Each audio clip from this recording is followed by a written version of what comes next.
ओम शांति 24/5/2025 प्रातः मुरली बापदादा मधुबन।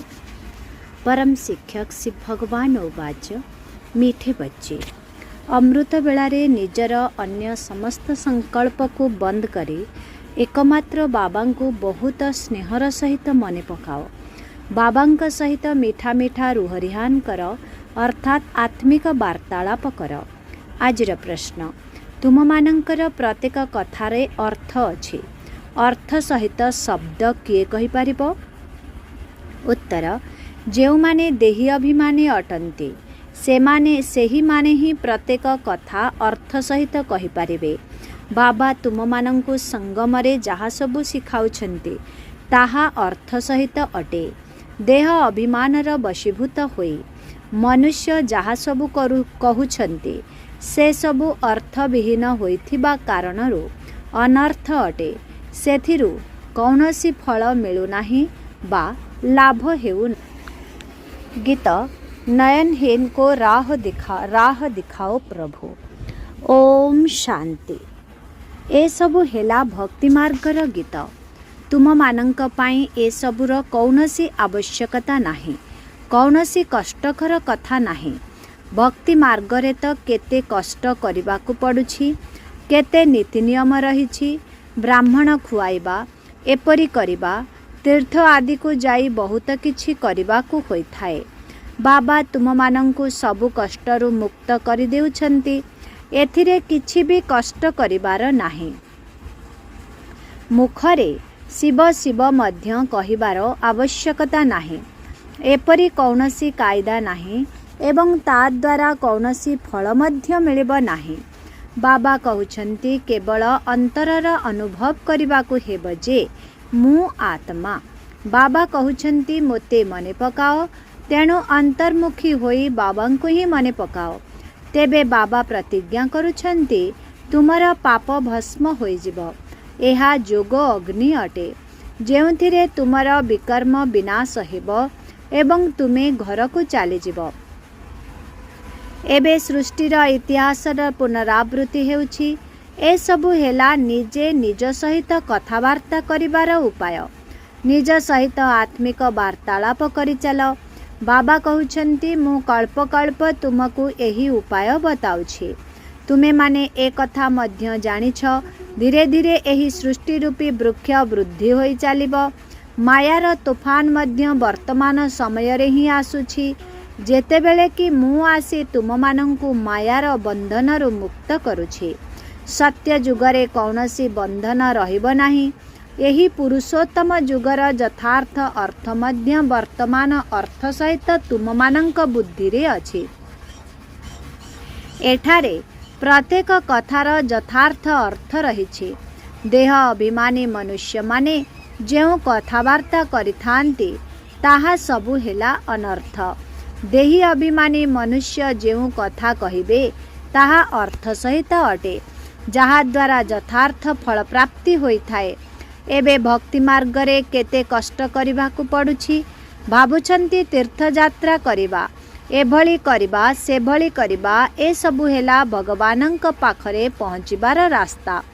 किंतु पिला माने एबे बुझी पारुछंती जे घर को एहा द्वारा केही जने भी जाई पारिबे नाही।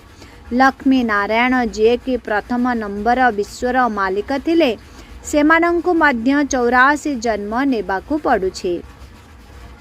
तेबे अन्य माने किपरि मुकुली पारिबे जेबे कि सबु देहधारी माने जन्म मृत्यु चक्र रे आसुछंती। तेबे आमे श्री कृष्णंक पाई किपरि कहि पारिबा जे सदा सर्वदा विद्यमान अछंती?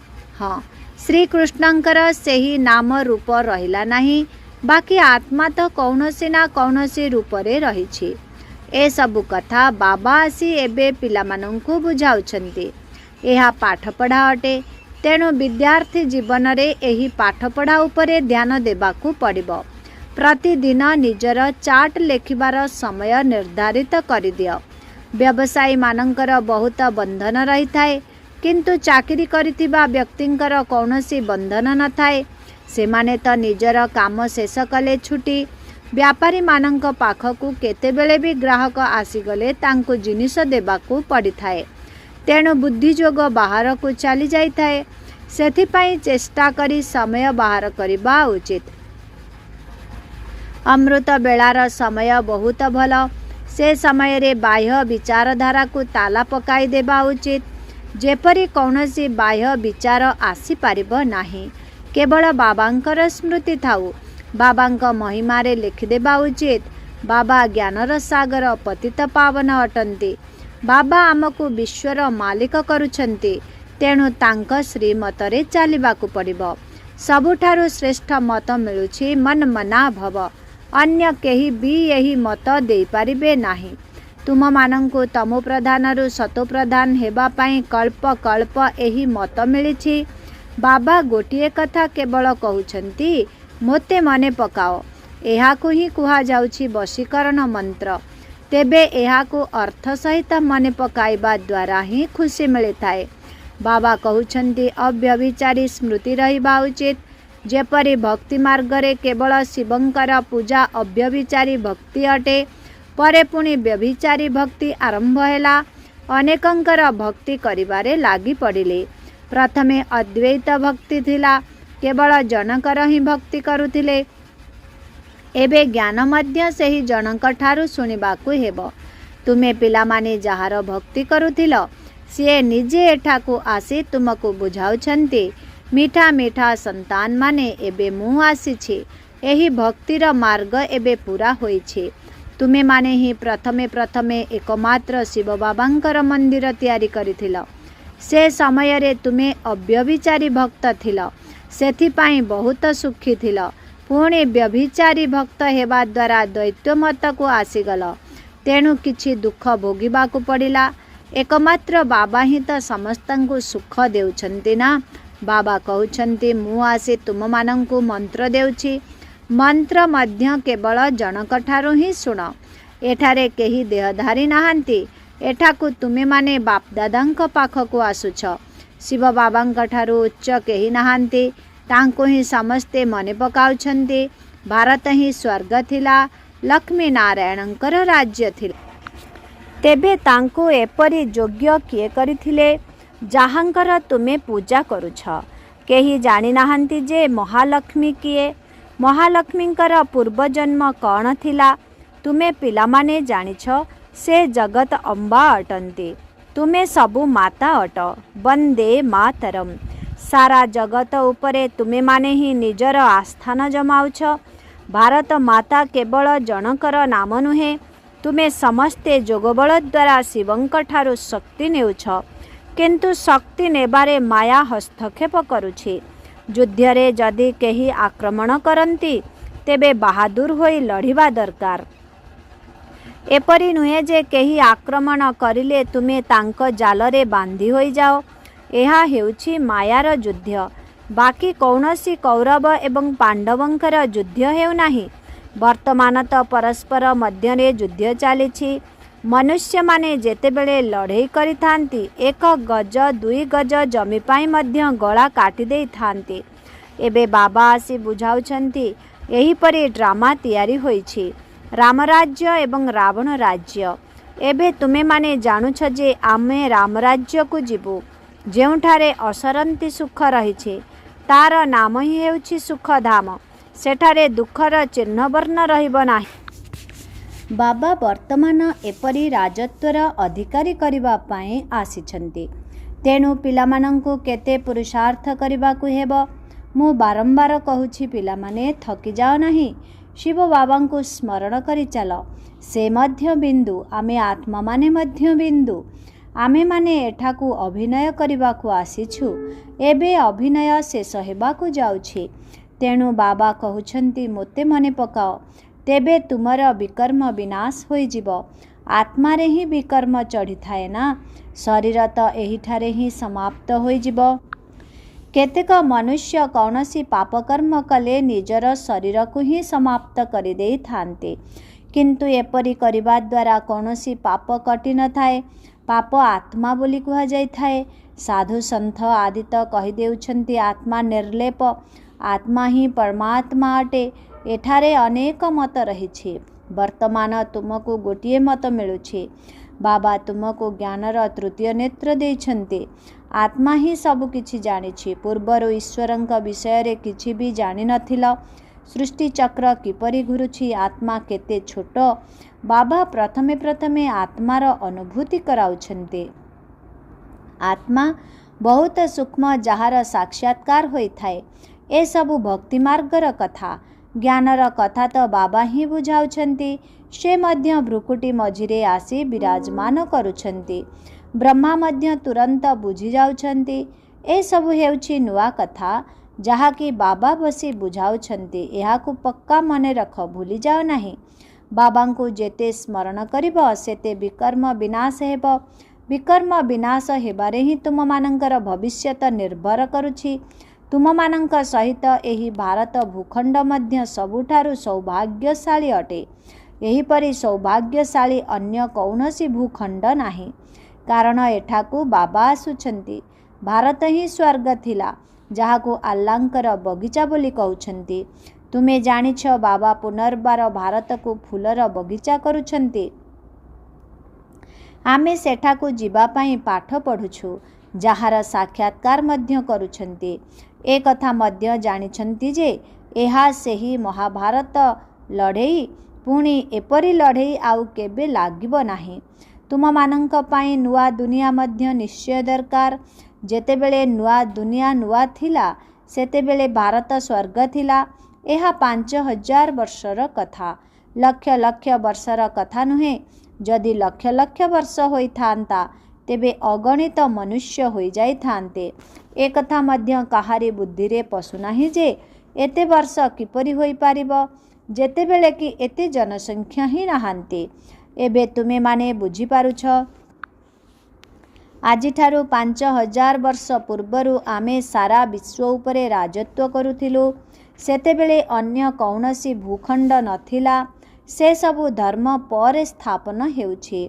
तुम पिलामानंक बुद्धि रे एबे ए सबु कथा रहिछि, आउ काहारी बुद्धि रे ए कथा बिल्कुल नाही।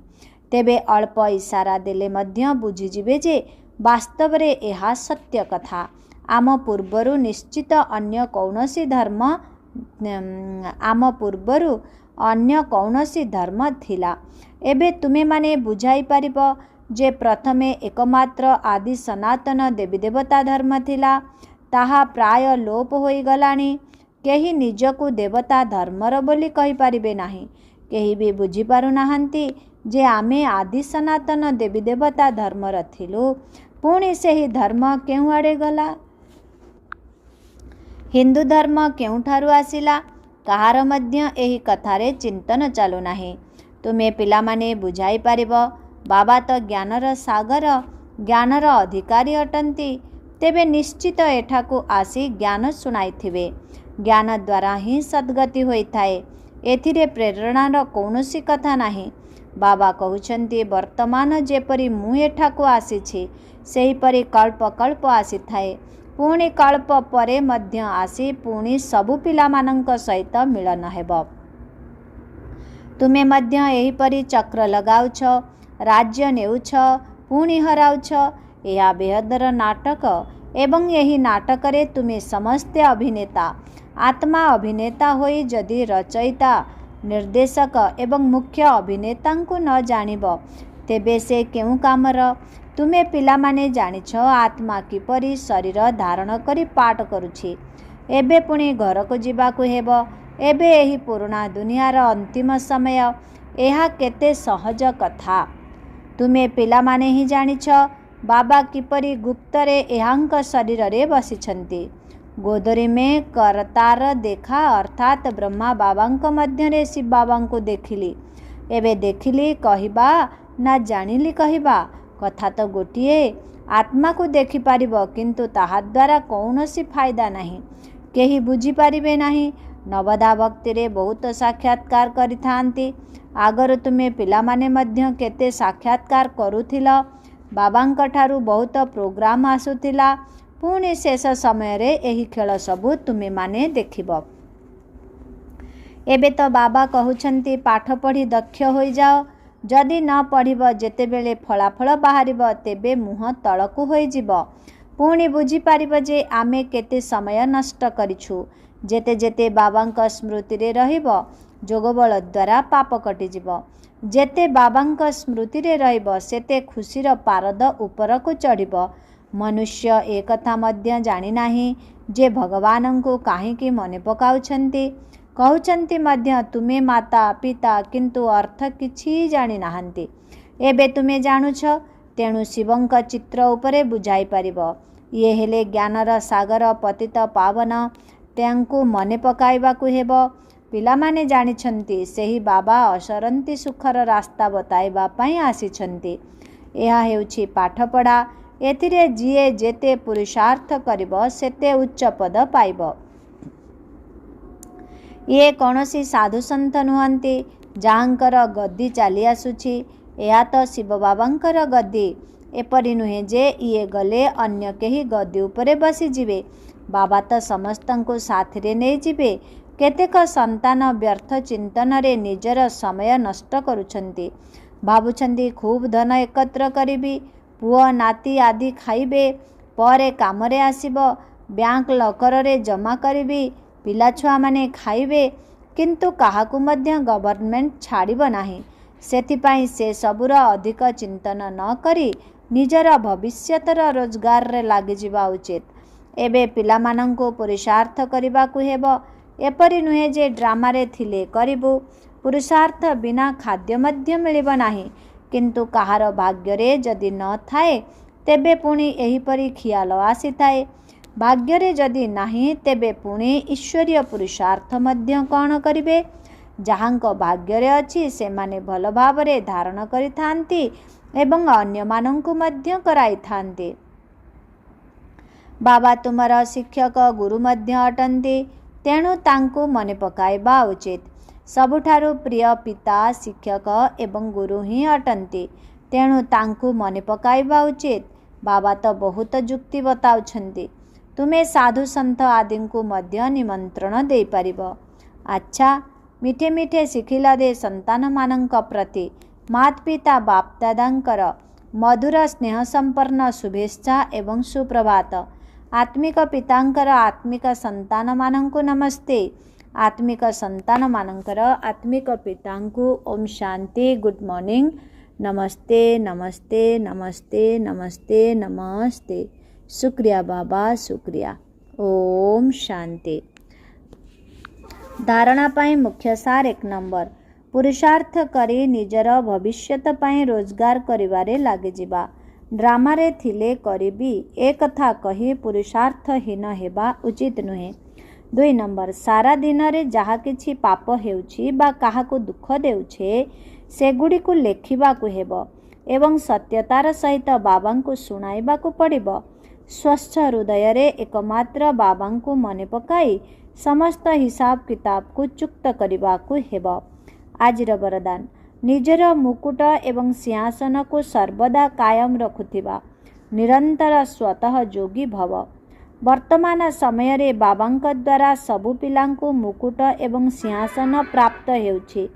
वर्तमानर एही मुकुट एवं सिंहासन अनेक जन्म पाई मुकुट एवं सिंहासन प्राप्त कराई थाए। जदि एही विश्व कल्याणर दायित्वर मुकुट एवं बापदादांकर हृदय सिंहासन सर्वदा कायम रहिथिबो, तेबे निरंतर स्वतः जोगी होइजिबो। सेमानंकु कौनसी प्रकारर मेहनत करिबाकु पड़ी न थाए, काहींकिना गोटिए हेला संबंध अति निकटतम अटे, द्वितीय रे प्राप्ति असरंती अटे। तेणु जेउठी प्राप्ति होई थाए सेठारे स्मृति मध्य स्वतः रही थाए। आजिर स्लोगन, जदि प्लेन बुद्धि अर्थात स्वच्छ बुद्धि द्वारा प्लान अर्थात सेवार योजना गुड़ी को कार्यकारी करिब, तेबे सेथिरे सफलता अंतर्निहित अटे। अव्यक्त इशारा आत्मिक राजकीयता सहित पवित्रतार व्यक्तित्व को धारण कर। दुख अशांतिर उत्पत्ति अपवित्रतारु होइथाए। जेउठी अपवित्रता नाही सेठारे दुख अशांति केउठु आसिब। तुमे समस्ते पतित पावन पितांकर संतान मास्टर पतित पावन अट। तेणु जेउ माने अन्य मानंकु पतितरु पावन करुछन्ति सेमाने निजे तो निश्चित पवित्र होइथिबे। एहिभଳି पवित्र आत्माମାନଙ୍କ निकटरे सुख शांति तो स्वतः ही रहिब। तेबे सबुठारु बड़रू बड़ महानता हैला पवित्र हेबा। आज मध्य एही महानता आगरे समस्ते नतमस्तक हेउछन्ति। ओम शांति।